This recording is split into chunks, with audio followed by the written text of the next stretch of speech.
আজকের গল্প রবীন্দ্রনাথ ঠাকুরের ত্যাগ।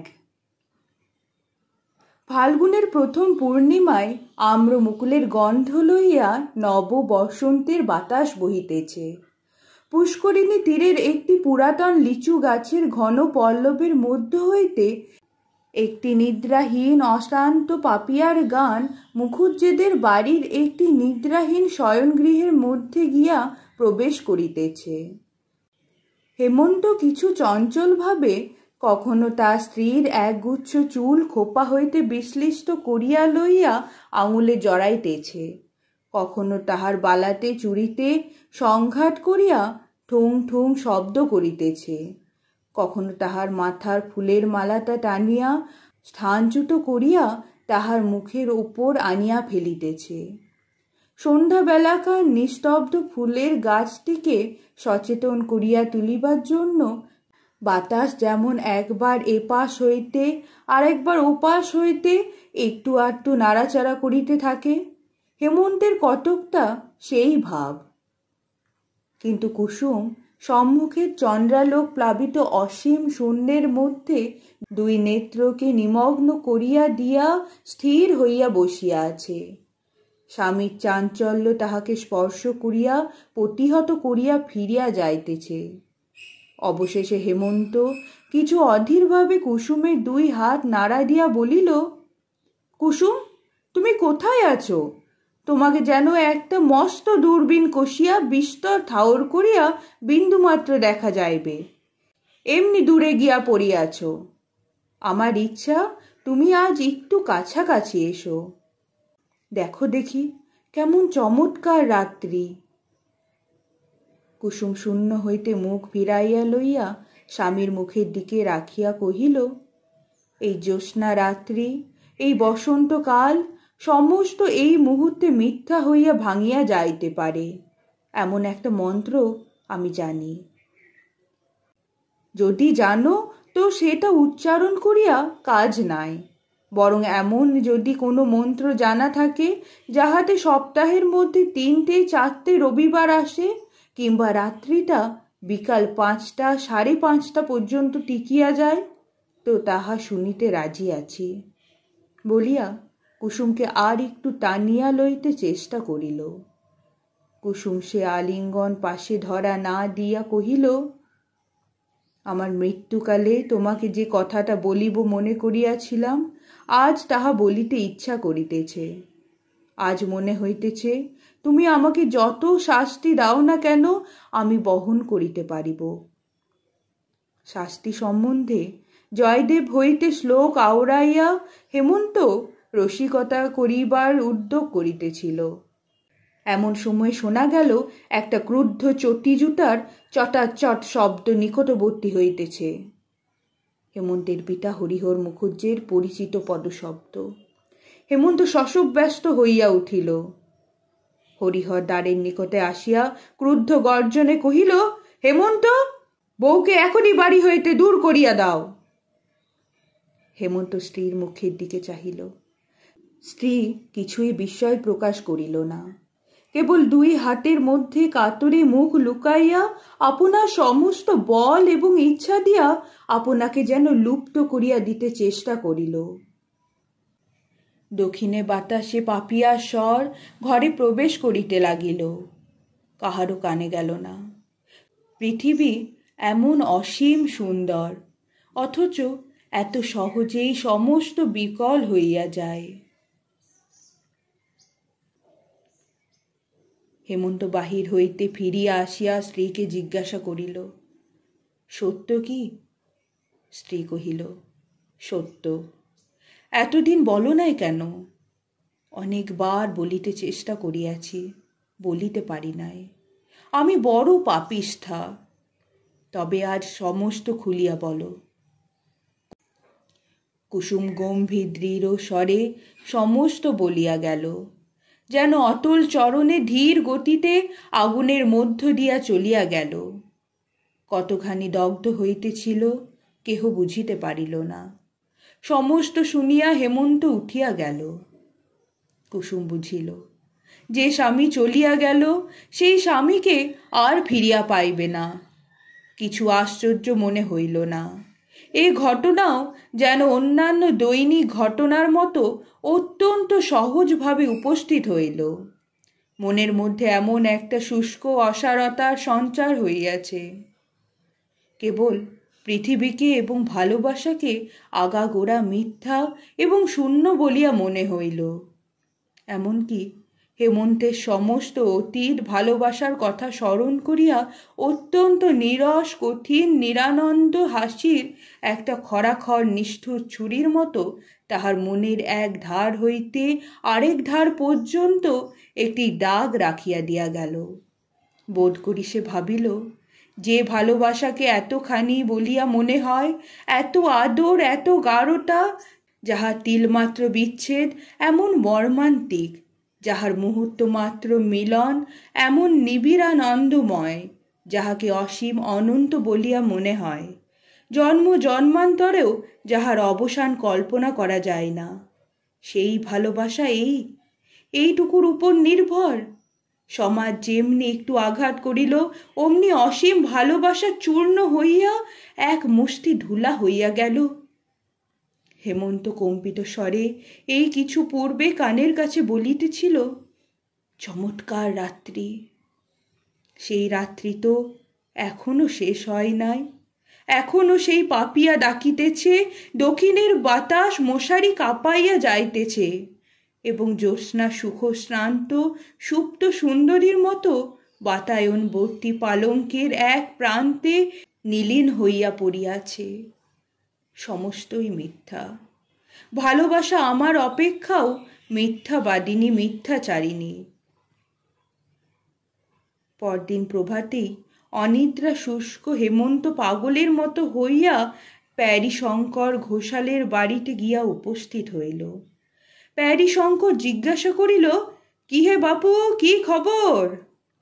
হেমন্ত সমস্ত একটা আগুনের মতো যেন দাউ দাউ করিয়া জ্বলিতে জ্বলিতে কাঁপিতে কাঁপিতে বলিল, তুমি আমাদের জাতি নষ্ট করিয়াছ, সর্বনাশ করিয়াছ, তোমাকে ইহার শাস্তি ভোগ করিতে হইবে। বলিতে বলিতে তাহার কণ্ঠ রুদ্ধ হইয়া আসিল। প্যারীশঙ্কর ঈষৎ হাসিয়া কহিল, আর তোমরা আমার জাতি রক্ষা করিয়াছ, আমার সমাজ রক্ষা করিয়াছ, আমার পিঠে হাত বুলাইয়া দিয়াছ। আমার প্রতি তোমাদের বড় যত্ন, বড় ভালোবাসা। হেমন্তের ইচ্ছা করিল সেই মুহূর্তেই প্যারীশঙ্করকে ব্রহ্মতেজে ভস্ম করিয়া দিতে, কিন্তু সেই তেজে সে নিজেই জ্বলিতে লাগিল। প্যারীশঙ্কর দিব্যি সুস্থ নিরাময়ভাবে বসিয়া রহিল। হেমন্ত ভগ্ন কণ্ঠে বলিল, আমি তোমার কি করিয়াছিলাম? প্যারীশঙ্কর কহিল, আমি জিজ্ঞাসা করি, আমার একটি মাত্র কন্যা ছাড়া আর সন্তান নাই। আমার সেই কন্যা তোমার বাপের কাছে কি অপরাধ করিয়াছিল? তুমি তখন ছোট ছিলে, তুমি হয়তো জানো না। ঘটনাটা তবে মন দিয়ে শোনো। ব্যস্ত হইও না বাপু, ইহার মধ্যে অনেক কৌতুক আছে। আমার জামাতা নবকান্ত আমার কন্যার গহনা চুরি করিয়া যখন পলাইয়া বিলাতে গেল, তখন তুমি শিশু ছিলে। তাহার পর 5 বৎসর বাদে সে যখন ব্যারিস্টার হইয়া দেশে ফিরিয়া আসিল, তখন পাড়ায় সে একটা গোলমাল বাঁধিল। তোমার বোধ করি কিছু কিছু মনে থাকিতে পারে, কিংবা তুমি না জানিতেও পারো। তুমি তখন কলিকাতা স্কুলে পড়িতে। তোমার বাপ গ্রামের দলপতি হইয়া বলিলেন, মেয়েকে যদি স্বামী গৃহে পাঠানো অভিপ্রায় থাকে, তবে সে মেয়েকে আর ঘরে লইতে পারিবে না। আমি তাহাকে হাতে পায়ে ধরিয়া বলিলাম, দাদা, এ যাত্রা তুমি আমাকে ক্ষমা করো। আমি ছেলেটিকে গোবর খাওয়াইয়া প্রায়শ্চিত্ত করাইতেছি, তোমরা তাহাকে জাতে তুলে লও। তোমার বাপ কিছুতেই রাজি হইলেন না। আমিও আমার একমাত্র মেয়েকে ত্যাগ করিতে পারিলাম না। জাত ছাড়িয়া দেশ ছাড়িয়া কলিকাতায় আসিয়া ঘর করিলাম। এখানে আসিয়া আপদ মিটিল না। আমার ভাতুষপুত্রের যখন বিবাহের সমস্ত আয়োজন করিয়াছি, তোমার বাপ কন্যাকর্তাদের উত্তেজিত করিয়া সে বিবাহ ভাঙিয়া দিলেন। আমি প্রতিজ্ঞা করিলাম, যদি ইহার প্রতিশোধ না লই তবে আমি ব্রাহ্মণের ছেলে নহি। এইবার কতকটা বুঝিতে পারিয়াছ? কিন্তু আর একটু সবুর করো, সমস্ত ঘটনাটি শুনিলে খুশি হইবে। ইহার মধ্যে একটু রস আছে। তুমি যখন কলেজে পড়িতে, তোমার বাসার পাশেই বিপ্রদাস চাটুর্যের বাড়ি ছিল। বেচারা এখন মারা গিয়াছে। চাটুর্যে মহাশয়ের বাড়িতে কুসুম নামে একটি শৈশব বিধবা অনাথা কায়স্থ কন্যা আশ্রিতভাবে থাকিত। মেয়েটি বড় সুন্দরী। বুড়ো ব্রাহ্মণ কলেজের ছেলেদের দৃষ্টিপথ হইতে তাহাকে সংবরণ করিয়া রাখিবার জন্য কিছু দুশ্চিন্তাগ্রস্ত হইয়া পড়িয়াছিল। কিন্তু বুড়ো মানুষকে ফাঁকি দেওয়া একটি মেয়ের পক্ষে কিছুই শক্ত নহে। মেয়েটি প্রায় কাপড় শুকাইতে দিতে ছাদে উঠিত, এবং তোমারও বোধ করি ছাতে না উঠিলে পড়া মুখস্থ হইত না। পরস্পরের ছাদ হইতে তোমাদের কোনরূপ কথাবার্তা হইত কিনা সে তোমরাই জানো। কিন্তু মেয়েটির ভাব গতিক দেখিয়া বুড়ার মনেও সন্দেহ হইল, কারণ কাজকর্মে তাহার ক্রমিক ভুল হইতে দেখা গেল, এবং তপস্বিনী গৌরীর মতো দিন দিন সে আহার নিদ্রা ত্যাগ করিতে লাগিল। একদিন সন্ধ্যাবেলায় সে বুড়ার সম্মুখেই অকারণে অশ্রু সংবরণ করিতে পারিত না। অবশেষে বুড়া আবিষ্কার করিল, ছাতে তোমাদের মধ্যে সময়ে অসময়ে নীরব দেখা সাক্ষাৎ চলিয়া থাকে। এমনকি কালেজ কামাই করিয়াও মধ্যাহ্নে চিলের ঘরের ছায়ায় ছাতের কোণে তুমি বই হাতে করিয়া বসিয়া থাকিতে। নির্জন অধ্যয়নে সহসা তোমার এত উৎসাহ জন্মিয়াছিল। বিপ্রদাস যখন আমার কাছে পরামর্শ জানিতে আসিল, আমি কহিলাম, খুড়ো, তুমি তো অনেক দিন হইতে কাশী যাইবার মানস করিয়াছ। মেয়েটিকে আমার কাছে রাখিয়া তীর্থবাস করিতে যাও, আমি তাহার ভার লইতেছি। বিপ্রদাস তীর্থে গেল। আমি মেয়েটিকে শ্রীপতি চাটুর্যের বাসায় রাখিয়া তাহাকেই মেয়ের বাপ বলিয়া চালাইলাম। তাহার পর যাহা হইল তোমার জানা আছে। তোমার কাছে আগাগোড়া সব কথা খোলসা করিয়া বলিয়া বড় আনন্দ লাভ করিলাম। এ যেন একটি গল্পের মতো। ইচ্ছা আছে সমস্ত লিখিয়া একটি বই করিয়া ছাপাইব। আমার লেখা আসে না। আমার ভাইপতি শুনিতেছি একটু আধটু লেখে, তাহাকে দিয়া লেখাইবার মানস আছে। কিন্তু তোমাতে তাহাতে মিলিয়া লিখিলে সবচেয়ে ভালো হয়, কারণ গল্পের উপসংহারটি আমার ভালো করিয়া জানা নাই। হেমন্ত প্যারীশঙ্করের এই শেষ কথাগুলিতে বড় একটা কান না দিয়া কহিল, কুসুম এ বিবাহে কোনো আপত্তি করে নাই? প্যারীশঙ্কর কহিল, আপত্তি ছিল কিনা বোঝা ভারী শক্ত। জানো তো বাপু, মেয়ে মানুষের মন, যখন না বলে তখন হা বুঝিতে হয়। প্রথমে তো দিন কতক নূতন বাড়িতে আসিয়া তোমাকে না দেখিতে পাইয়া কেমন পাগলের মতো হইয়া গেল। তুমিও দেখিলাম কোথা হইতে সন্ধান পাইয়াছ। প্রায় বই হাতে করিয়া কালেজে যাত্রা করিয়া তোমার পথ ভুল হইত, এবং শ্রীপতির বাসার সম্মুখে আসিয়া কি যেন খুঁজিয়া বেড়াইতে।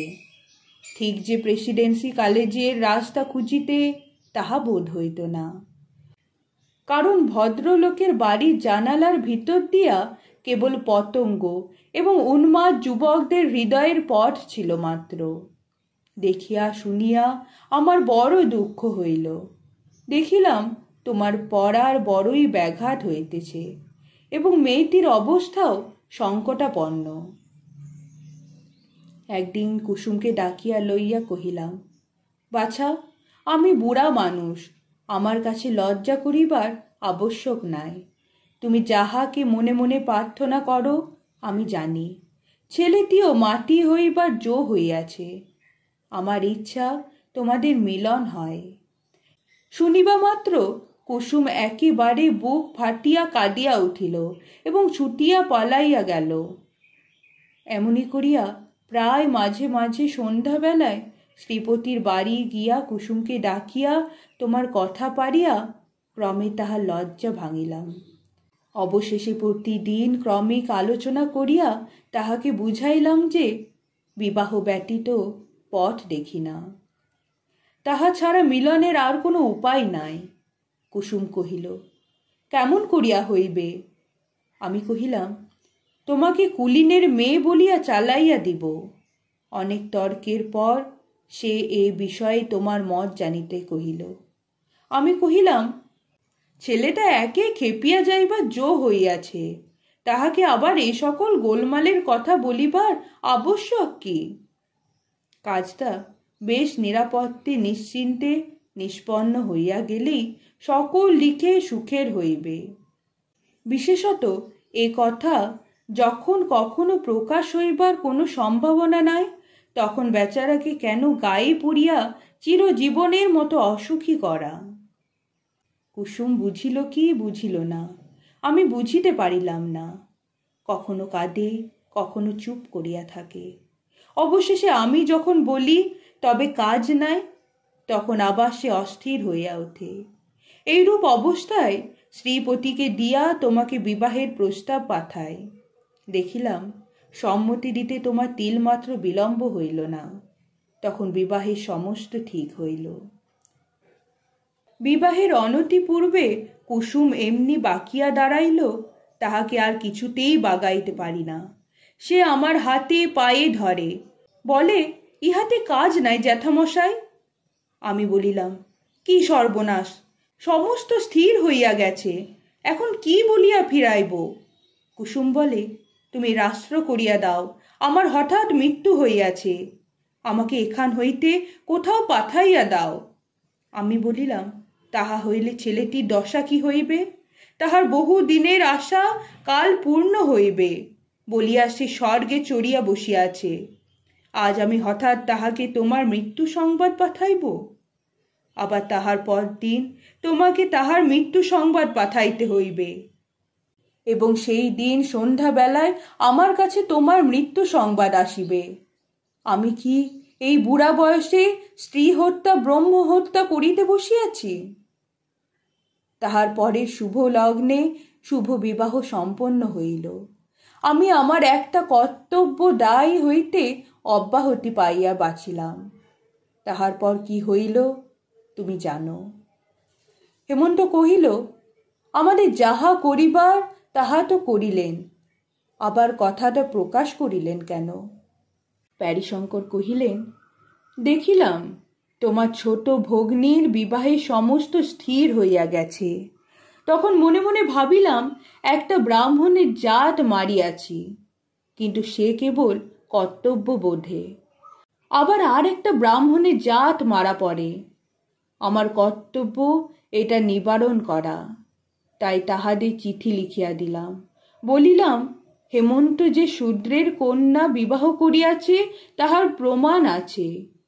হেমন্ত বহু কষ্টে ধৈর্য সংবরণ করিয়া কহিল, এই যে মেয়েটিকে আমি পরিত্যাগ করিব, ইহা দশা কি হইবে? আপনি ইহাকে আশ্রয় দিবেন?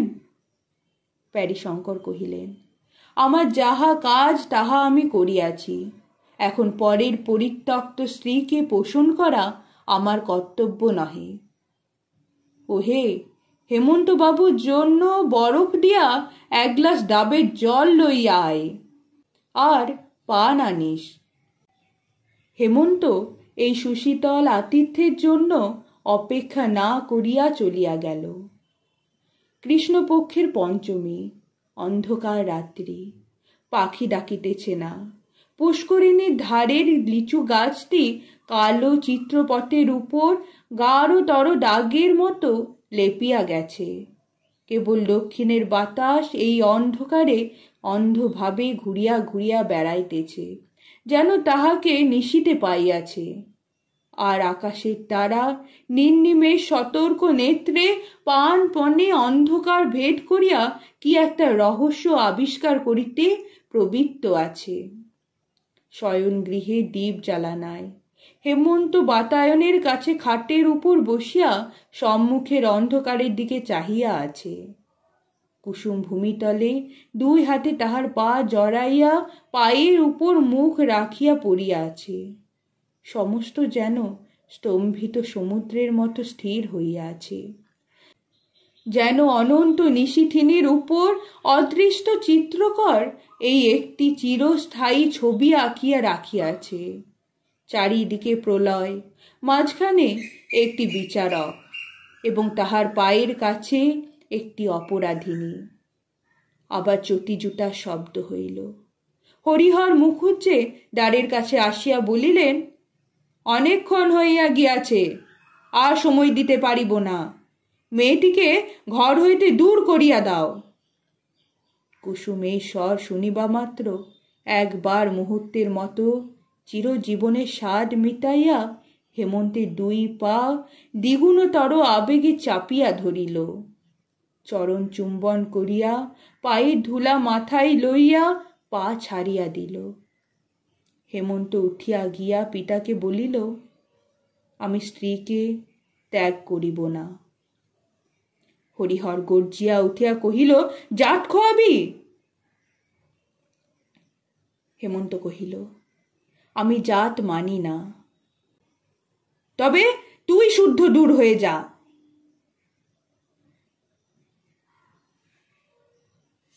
বৈশাখ 1299।